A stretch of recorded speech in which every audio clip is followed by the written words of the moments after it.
තියෙන study options ඒ වගේම කවුද ඒවට සුදුසුකම් ලබන්නේ කියන එක ගැන පොඩ්ඩක් කතා කරා. ඊළඟට එන ලොකුම ප්‍රශ්නේ තමයි මොකද්ද බජට් එක කියලා. මොකද අපි ඩිග්‍රී එක ගත්තොත් පෝස්ට් ග්‍රැජුවේට් ලෙවල්ස් ගත්තොත් ඒ හැම එකටම යන වියදම වෙනස්. එකිනෙකාට වෙනස් යන වියදම. ඉතින් අපි මේ බජට් එක ගැන පොඩ්ඩක් කතා කරොත් මිස්ටර් ප්‍රගීත්. බජට් එක ගත්තත් මෙහෙමයි. දැන් UK ගත්තොත් යුනිවර්සිටිස් සෑහෙන ප්‍රමාණයක් තියෙනවා. මේ සෑම යුනිවර්සිටියක්ම රාජ්‍ය අනුබද්ධ ආයතන. ඒතර මේ යුනිවර්සිටි එක දැන් අනිත් ගත්තොත් වෙන ඕස්ට්‍රේලියාව, නිව්සීලන්ත වගේ නෙමෙයි මෙහි කොලේජස් වලට ළමයිට යන්න හැකියාවක් නැහැ. කෙලිම යුනිවර්සිටි එකටම උන් ළමයි ඇතුල් වෙනවා. ඒ යුනිවර්සිටි එකට ඇතුල් වෙද්දී ඒ යුනිවර්සිටි එකේ ප්‍රෝග්‍රෑම්ස් දෙන අපි ගත්තොත් දල වශයෙන් පවුන් 10000ක් පවුන් 25000ක් අතර විහිදෙන නොයෙකුත් ආකාරයේ පේමන්ට් ස්ට්‍රක්චර්ස්.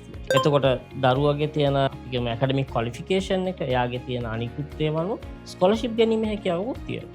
එතකොට සමහර පාඨමාලා තියෙන සම්පූර්ණයෙන්ම නොමිලේ හදාරගන්න පුළුවන්. කියන්නේ අපි ගන්නවා නර්සින් වගේ පාඨමාලා තියෙනවා. A level වලට B සාමාර්ථ 3ක් තියෙනවනම් සම්පූර්ණ නර්සින් පාඨමාලාව නොමිලේ හදාරන්න පුළුවන්.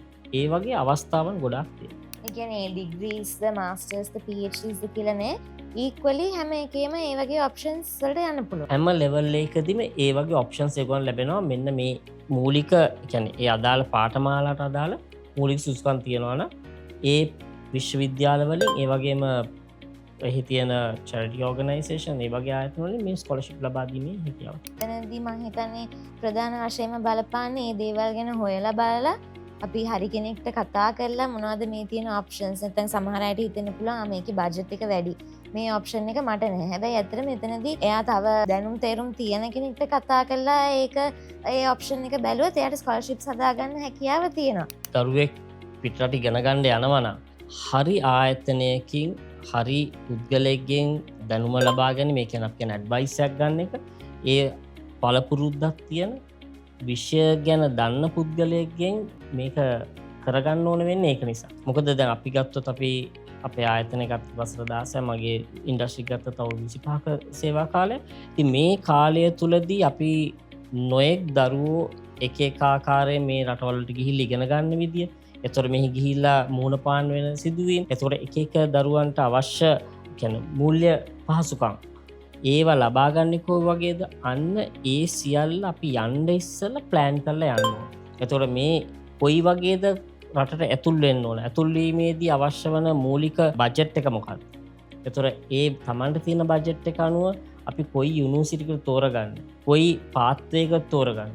අර ඒ වගේ Tamanට ගැලපෙන පාඨමාලාව, Tamanට ගැලපෙන ප්‍රදේශයක්, Tamanට පැරපෙන ක්වොලිෆිකේෂන් පැටර්න් එකක් අපි තෝරගන්න ඕනේ. අපි උදාහරණයක් වශයෙන් වක් දරුවන්ට ආසයි වෛද්‍ය උපාධිය හරහා දාන්න. නමුත් UK වගේ රටක කෙලින්ම වෛද්‍ය උපාධිය හදාරන්න ගියොත් ලොකු මුදලක් යනවා. නමුත් වෙන පාත්වේස් තියෙනවා. අපි සයන්ස් රිලේටඩ් අපි කියනවා බයෝමෙඩිකල් වගේ මූලික උපාධියක් හදාarලා ඒකෙන් එයා හොඳ රිසල්ට් එකක් ගත්තොත් එයාට වෛද්‍ය උපාධියට ඊට වඩා ෂෝට් කට් එකකින් යන්න හැකියාව තියෙනවා. ඒ වගේ අවස්ථාවන් තියෙනවා මේ ක්ෂේත්‍රයේ ඉදිරියට යන්න. ඔබතුමායි කියපු දේවල් වලින් ගොඩක්ම තේරෙන්නේ කොච්චර වැදගත්ද කියලා. ඇත්තටම හරි කෙනෙක් කන්සල්ට් කරලා මේ පාත් එක යන්නේ. මම හිතන්නේ ටයිම් වීසා සෙන්ටර් එක තුලින් UK වලට ගිහපු ගොඩක් ස්ටුඩන්ට්ස් ඒකට හරිම ග්‍රේට්ෆුල් වෙනවා ඇති, තැන්ක්ෆුල් වෙනවා ඇති. ඒ ඔප්ෂන්ස් හදලා දුන්නට